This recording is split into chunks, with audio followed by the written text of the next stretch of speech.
Hello everyone and welcome to this 3 Colours Up. In this one we're going to be tackling the Bushwacker Battlemech from BattleTech. One of my favourite designs, just the attitude of it, the way it's stood, the pose. So what I'm going to show you in this video is an easier way or a simple scheme that's achievable to get your models ready for the tabletop. We're not doing anything too ridiculous, we are focusing a little bit more on the canopies or the canopy glass, which is something I want to mention as well. Before we start, I do mention it in the video as well, is that with BattleTech, because the models are so small, because the scale is so tiny, I like to focus on a certain aspect of the models that's across every model, more or less. Yeah, pretty much every model, that you can do a little bit extra on and really make the models pop. In BattleTech's case, it really is the canopy glass. Don't worry about your fancy camouflage schemes, your decals or anything like that. Do something that makes them stand out and makes people go, oh, look at that, that's really nice. Apart from that, everything else is pretty straightforward, and I'm not going to ramble any further than that. So let's get down to the table and let's paint it. So beginning on our Bushwacker here, we have cleaned the model obviously with a little bit of sandpaper and filing. I haven't done the best job on it, but after that I then primed the model using Citadel Grey Sear spray, just because it's a nice neutral grey. It's quite bright as well, it works well on miniatures this size. So the first colour we're going to be using is Vallejo model colour US Olive Drab. Very good colour, and we're going to be applying that with an airbrush. And the airbrush is roughly thinned 2 to 1, maybe 3 parts water to 1 part paint. Something like that. Gives us quite a good little bead of green there. So let's, without further ado, let's just get this first layer down.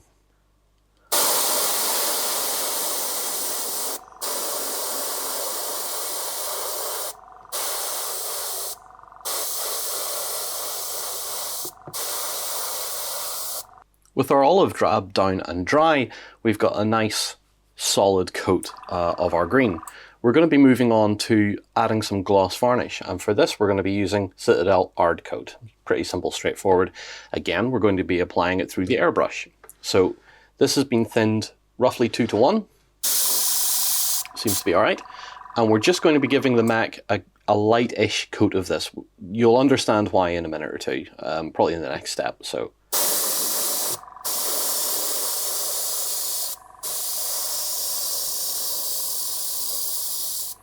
our gloss varnish is now dry, and we're going to be moving on to a wash step. And for our wash, we're going to be using Citadel Nuln oil. We're going to be applying this over the entire miniature. So it's going to go down as heavy as we want, you know, basically cover the entire miniature.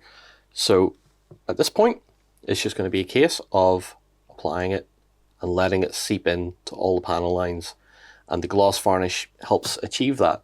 The gloss varnish also helps protect the coloration of the paint underneath. So if we hadn't gloss varnished, the actual olive drab would start to be tinted and darkened because of the wash going down on it. But because it's got this protective layer of gloss varnish over it, what we can do is, as we're moving the wash around, we can just take it away from certain areas that it's pulling too much, and it's not affecting the actual base color. It's just letting us get our panel lines all done. And that's really a simple step to help the definition of the model, show off all these lovely panel lines, and lets us work on towards getting an interesting finish. So the Nuln oil is now down and dry, and you can see even from the further out shot just how much of a difference that makes with the panel lines. Everything's a lot more visible. So we're going to be revisiting our US Olive Drab for this next stage, and we're going to be using a dry brush, but we're not going to be dry brushing, we're going to be over brushing. So you can see some of the paint down here on my little palette here. And what this is going to be is like a dry brush, but what we're planning to do is to brush very heavily over the entire model. And what this is going to do is bring back our original green. So let's do that. And it's going to basically re-base coat some of the Bushwacker just to bring our green back up to where it was, because it's a little bit darker because of the Nuln Oil wash, and what we want is a little bit of a cleaner finish to that now. So by doing this, we are tightening up the shading, we're cleaning up Nuln Oil where, away from areas that we don't want it, and we're bringing back that nice olive drab green back onto the mech. With the overbrushing done, we can see our panels are a lot cleaner and a lot tidier now. So we're going to move on to an actual dry brush this time to finish off the coloration of our armor. And for that, we're going to be using Vallejo model color Russian uniform. So we're going to be applying that as a regular dry brush with my incredibly messed up old dry brush. But this should give us a little bit of a highlight, hopefully nothing too severe. We don't really want a big messy highlight, so just going to be a case of going around and making sure that our dry brush catches edges of plates, edges of the armor, and just gives us a nice little highlight. With our dry brush done, we're highlighted up a little bit, and we're going to move on to our metallics. So for the base metallics, we're going to be using Iron Warriors, so a nice heavy metallic, a nice dark metallic, because our green is already somewhat dark, so we don't want to be going bright metallic in amongst all this sort of base green. So it's going to be a case of just picking out whatever we want to be an exposed metal and just giving it a nice base coat of our Iron Warriors. And then after that, we're going to have to wash it down as well. So let's pick out all the areas and see how it looks. With our Iron Warriors now down and dry, it's time to revisit Nuln Oil, and we're going to be putting that over all the metallic pieces that we've just done. So let's get some of that onto my brush, and you can see the sort of parts that I was aiming for here, just little bits and pieces to make it look a little more interesting and a little bit more realistic. So we're going to start washing the parts down. With the Nuln Oil down and dry, we're going to move on to another little dry brush step. And this one, we're going to be using Citadel Leadbelcher Air for this one, because we want quite a thin, light dry brush with this. So I'll move that out of the way there and get the brush ready. Now this is just to highlight our weapons, and also we'll be able to use it to do a little bit of weathering on our green, so a few little paint chips and stuff like that. But for now, we're looking to just highlight the upper surfaces of our metallic parts. So as for doing chipping and stuff like that, we're not going to be using a sponge, but we're just going to be using the other brush that I was using earlier. So I'm going to swirl that around on my palette a little bit. Make sure there isn't too much paint on the brush. And then what we're going to do is with the side of the brush, just gently dab over the model, just to start adding a few little paint scrapes here and there.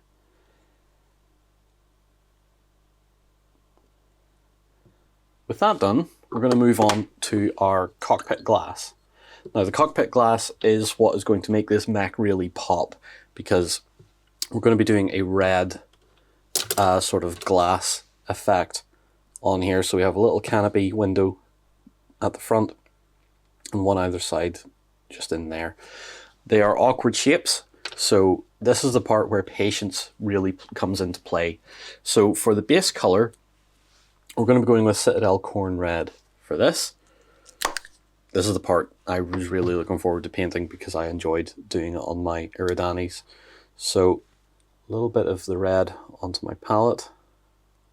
And it's a Citadel base color, so it's quite heavily pigmented as well. And what we want to do here is carefully base coat inside each panel of the canopy. Just needs a little bit more than that. And this is a time-consuming process, So just take your time. Be as careful as you can. The next step on our canopy glass is some more Nuln oil. And this first layer of Nuln oil, because there's going to be more than one, just goes over the red that we just put down.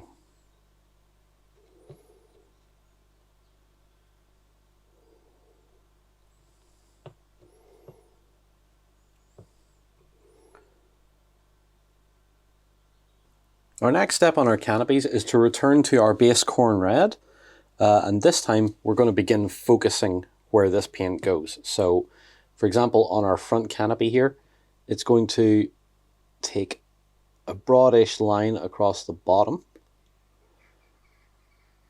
and along one side as well.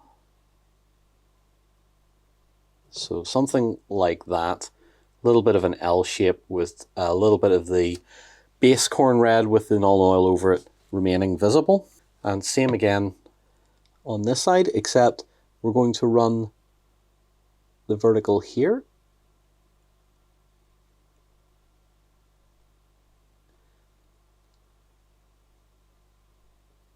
And the horizontal down along there like that. And same on the other side except the reverse. So again, here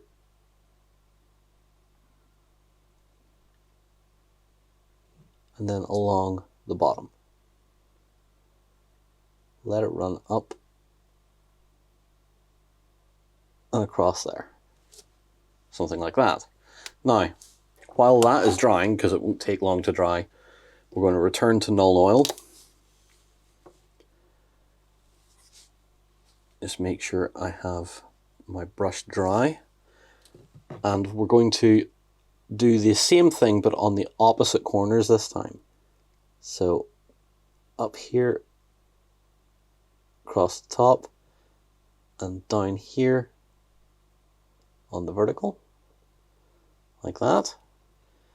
And then same process, across the top, down the vertical there, and on the other side, across the top, like so. Now, the next thing is we're going to shift up a color here. So we're going to be going from our Khorne Red up to a Mephiston Red for this one. So need to give the pot a little bit of a shake, crack it open, and then get some onto the palette. It's already nice and thin because I'd put some paint revitalizer in it earlier, so it's a little thin. Now, this is where it gets a little more tricky. So we need to do a thinner line right along the bottom of the canopy window.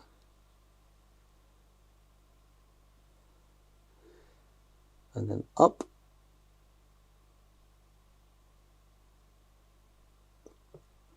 Sort of like that. So we're starting to get, or we are getting, a bit of a color shift going on there on that canopy. And as tricky as it is, I'm trying to explain while doing it. Holding your breathing. A little bit there. A little along the bottom. And same again on this side.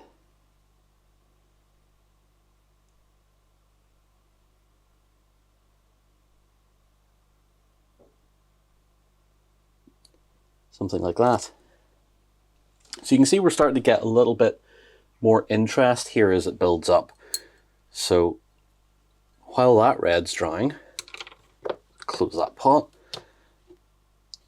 I think I'm going to go with a little bit of matte black now. I'm using a bit of Green Stuff World Matte Surface Primer for this. Just a drop of it, because it's a good matte black, regardless of it being a surface primer or not. And then on the top of our canopy, this tiny right up at the top.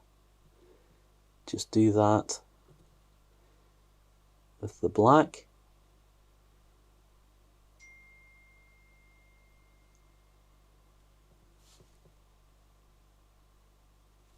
And then up here,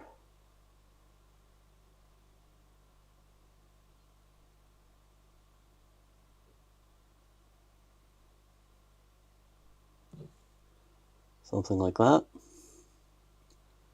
And then on the other side again, a little black line there, and coming down the front stanchion there of the canopy, just to add a touch more depth. Well, black is as dark as it's going to go. So from there, we're going to be shifting back to our lighter colors, and we're going to be moving on to an orange. And this one is Tiamat orange from Scalecolour. So I haven't actually pierced the top of this bottle before, or yet, because what I tend to do, because I'm an idiot, is just do that onto my palette pad. There's no advantage. I'm just lazy. I haven't poked it with anything yet. So in regards to this color, this is going to be a very, very tiny application, particularly on this very small canopy. So what we're looking to do is about halfway across the front of the canopy on the bottom, start about here, and work it across to the corner, and then up a little bit, about halfway to. Something like that. That's not the best. That's really not the tidiest. And then here, just a few dabs along the very bottom there, and a little bit there. And then again on the other side, much the same.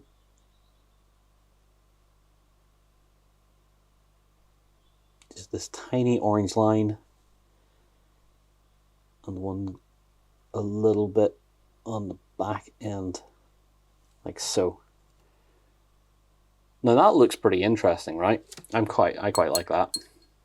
That's why I've done red canopies on a lot of my, or on all my Eridani mechs, because with such a plain color scheme, a canopy like this really makes the model pop. Now we're not done yet.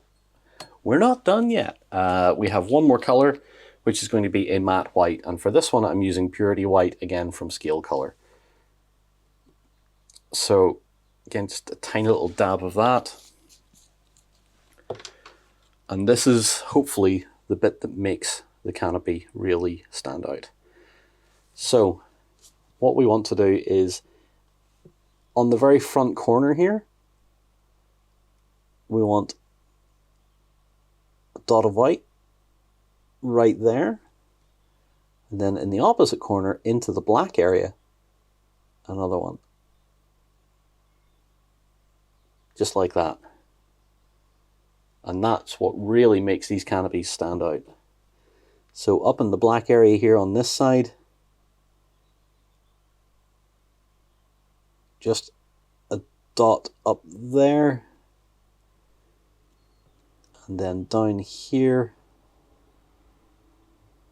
a little bit of a dot there as well. Same again on our other side. Just a dot there, and then a little bit down there too. And that's just what really sets the mech off. I think when you're looking at certain models, you always think a certain aspect needs to be nailed right. You know, on a 40k Space Marine, it could be the color that you do the armor, or the color of the shoulder edges. On Eldar, it could be whatever accent color you're doing them, whether it's, you know, Bale Tan with the green or whatever. You want to make sure those are right. On BattleTech miniatures, I found if I do the canopies right, I feel a lot better about the paint scheme being a bit plain, being a little bit more less visually attractive, I guess, because the canopy makes it look like it's more purposeful. They've just sprayed this thing olive drab and just went out with that because that's just what they needed. So it's a mech painted in a style that's just ready for battle. It's just ready to go out there. So there's a couple more, well, there's one or two more things I want to do. Firstly, I want to do a little bit of hazard markings or a little bit of accentuated colors. And for that, I'm going to go with Army Paint or Phoenix Flames. So I'm going to put some of that out onto my palette as well. This really is just a, if you feel like it, you don't have to, but if you feel like it, you can. So what I like to do sometimes is make a few hazard markings, like a few hatch markings and stuff like that to denote certain parts of the mech. So for example here, on the back of the missile launcher on the arm, we're just going to do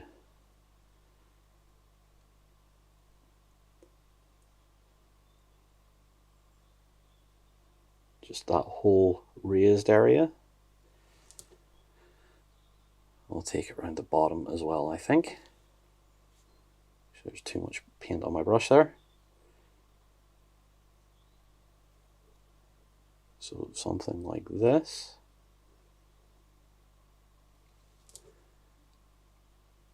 And then we're going to pick out a few areas of interest. So for example, let me see here. We'll go up here onto the top.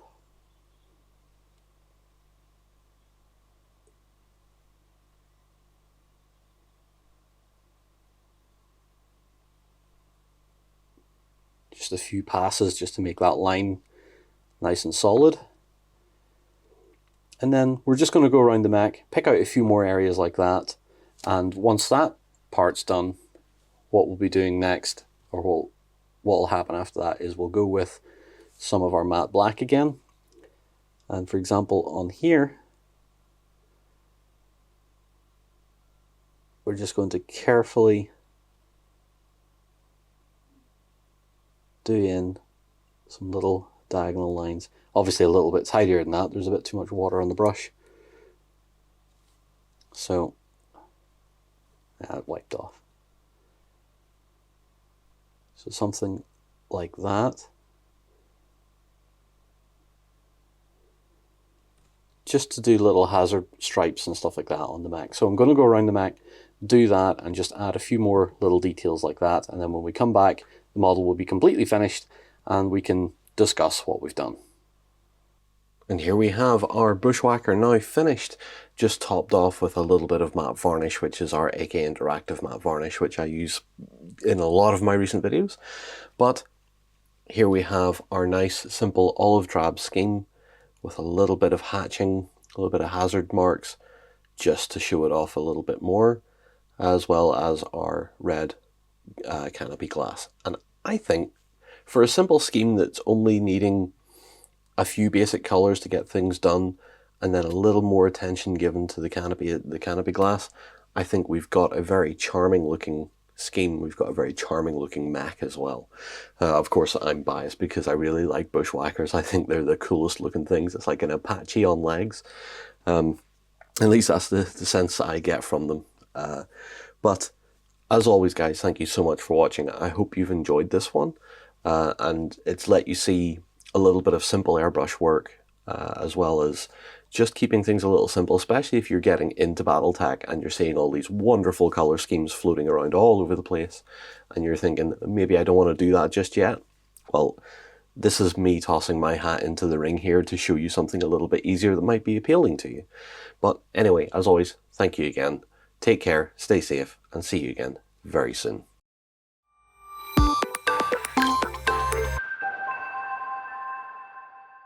Go ahead and check out our other content on screen now. And while you're at it, why not hit subscribe and remember to ding our dong. Go on, you know you want to click it. Go on.